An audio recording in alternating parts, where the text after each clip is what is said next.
Bonjour et bienvenue dans ma nouvelle vidéo. Aujourd'hui, je vais vous parler du camp antique de Cora.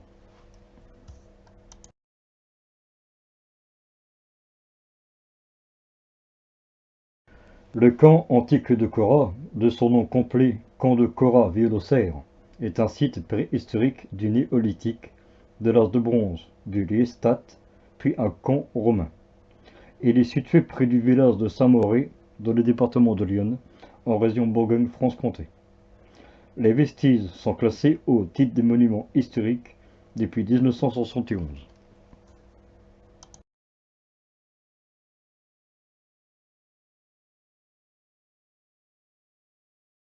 Cora est le nom latin de la cure. Des documents classiques mentionnant le site de Cora et la notice des dignités de l'Empire, datée vers le début du 5e siècle, où l'on apprend que le lieu serait défendu par un détachement du stagmate. Un autre document classique de la liste des paroisses du règlement honodière de l'évêque d'Auxerre, du 16e siècle qui donne Cora Victus.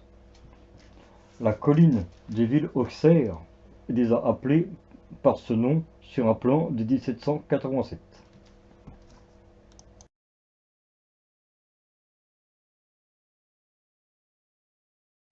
Le camp est bâti sur un plateau en forme d'éperon rosseux, des types calcaires, dont la surface est composée de pierres à lit de silex, de l'époque du Clavosien.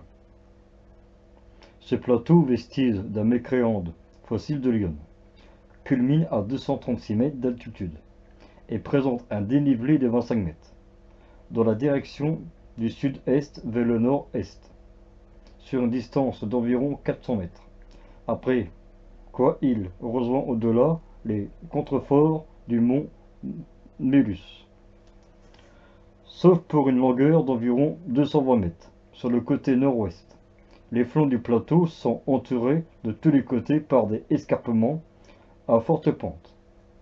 L'escarpement la plus abrupte est celui de l'est, côté Cure, où il descend de presque 110 mètres sur une distance de seulement 165 mètres linéaires.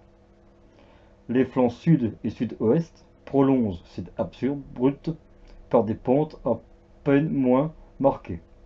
L'escarpement du nord, côté bourg, est nommé côté de la Dame et offre une dénivelation d'environ 60 mètres sur 200 mètres linéaires.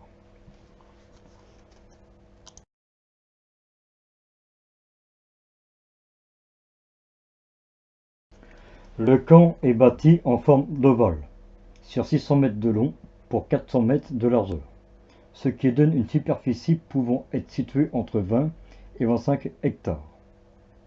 Il a d'abord été un petit stationnement néolithique moyen bourguignon et ancien, du 4e millénaire avant notre ère, ensuite un gros stationnement de l'âge de bronze final vers 950 et 800 avant notre ère, puis de l'Iestat 500 ans avant notre ère. Bien avant de devenir le camp gallo-romain pour lequel il est connu, les occupants bénéficiaient des hauteurs pour la défense du lieu. Il semble qu'il n'ait pas été occupé entre l'Iestat et la période romaine. L'abbé Parra note que le camp de Cora a livré les mêmes vestiges à l'âge de bronze que la grotte de Nernmou, située dans la côte de Sarre, en aval de Saint-Mauré, à 2 km à vol d'oiseau, mais aussi des objets qui se situent du Westat ou transition vers l'âge de bronze à l'âge de fer.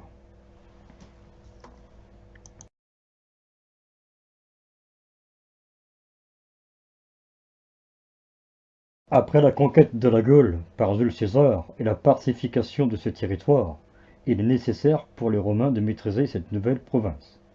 Auguste demande à Agrippa de lancer la construction d'une voie romaine reliant Ogdemone à la mer du Nord, via Agrippa, de l'océan. Agrippa fait construire des camps retranchés romains tout au long de cette voie romaine, dont celui de Cora. Sylvain, un usurpateur romain, y fait une halte. Puis l'empereur Julien y serait arrêté en 356. Vers l'an 400, un détachement auxiliaire des Stadmates est affecté à la garde du camp par l'administrateur romain. Les auxiliaires Stadmates ont probablement dû être assiégés en 407, après le passage des barbares du Rhin gelé le 31 décembre 406. Le camp semble avoir été détruit lors de l'arrivée des Francs au 5e siècle. Les vestiges du camp ont servi de refuge et de lieu d'observation à la population de la vallée de la Cure, pendant les invasions des Sarrasins en 732 et des Normands en 873.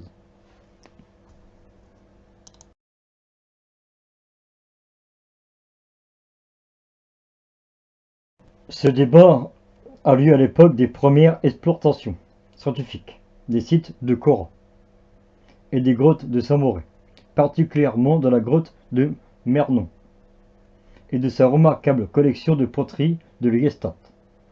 Les différences faciès, culturelles pré- et proto-historiques étaient alors très mal connues, voire inconnues pour beaucoup.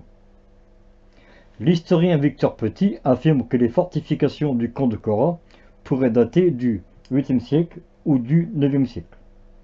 Il mentionne que ce site aurait été fortifié très rapidement en temps de guerre, sur un site déjà habité dans les siècles précédents, dont description des villes et campagnes. Victor Petit tente de démontrer que le site aurait été occupé par les Normands qui auraient remonté le cours de la Seine puis de l'Yonne, avant d'être abattus par Rissard, le justicier, près de Saint-Florentin. Après leur défaite, les Normands auraient reçu l'autorisation de s'installer sur le site et donc de le fortifier.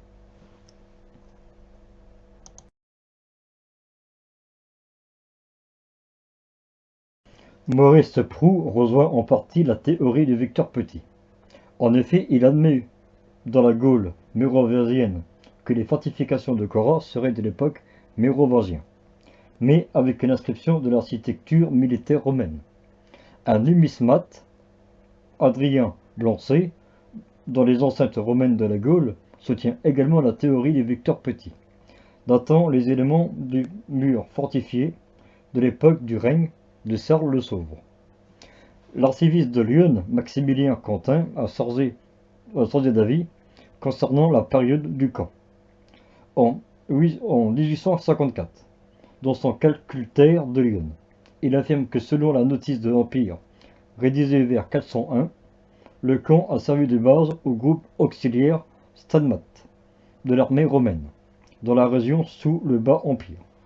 10 ans plus tard, en 1864, dans son œuvre L'Histoire romaine de Lyon, il affirme que les fortifications sont de style médiéval. En 1870, Arnis de Caumont mentionne dans l'abécédaire archéologique qu'il ne faut pas se fier aux ciments romains pour fixer une datation possible de l'infrastructure. Selon lui, le type de ciment du site a été utilisé couramment entre les 5e siècle et les 6e siècle, soit à l'Antiquité tardive jusqu'à la fin du Haut Moyen Âge.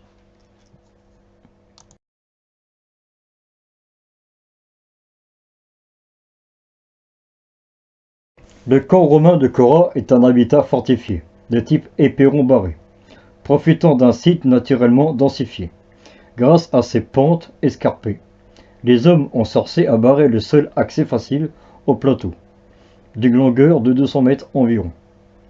L'entrée du camp comprenait plusieurs lignes de défense.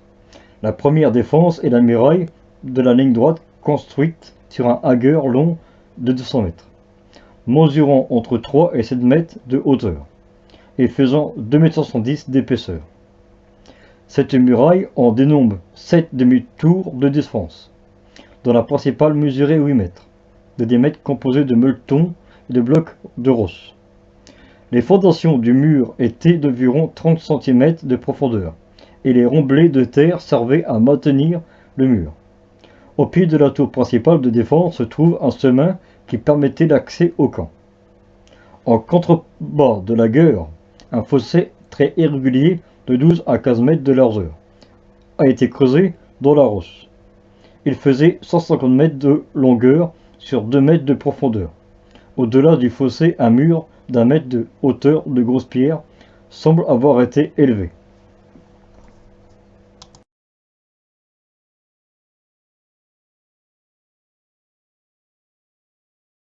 Les premières fouilles archéologiques sur le site sont réalisées en 1851 par Ernest Baudouin, mandaté par la Société des sciences historiques et naturelles de Lyon. Elles mettaient au jour quelques vestiges d'armes, un fer de flèche à douille, 7 carreaux de flèche, et de objets de la vie quotidienne en bronze et des tombes romaines. Ernest Baudouin et Marcel Bonneville entreprend les fouilles quelques mois plus tard, en 1852. Cette campagne découvre des objets de l'époque préhistorique, à savoir une poterie composée d'argile et de gros sable, des silex et des galets. Au total sur les sites, pour la période préhistorique, sont 2 gros os de bois de serre, un objet composé de cimiste, 3 objets en fer, 19 objets en bronze, 524 12 vases, 39 outils, 819 éclats de silex, 10 meules ou molettes, et 640 galets qui sont mis au jour. Par ailleurs, des restes humains ont été retrouvés, des crânes, cubitus, frémur, humérus, métastasien et radius.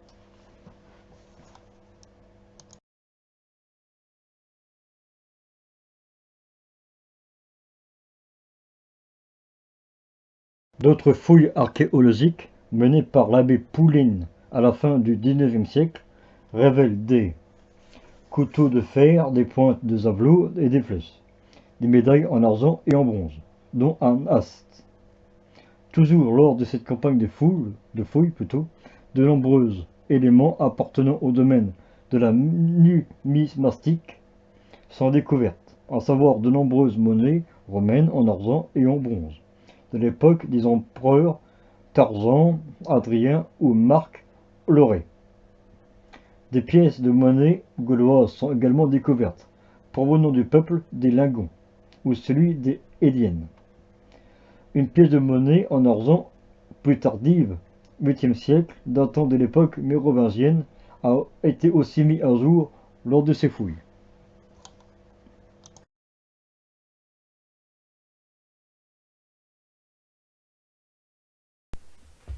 Merci d'avoir regardé les vidéos. Si la vidéo vous a plu, mettez un j'aime, partagez, abonnez-vous et à bientôt pour de nouvelles découvertes sur les histoires des sites archéologiques. À bientôt.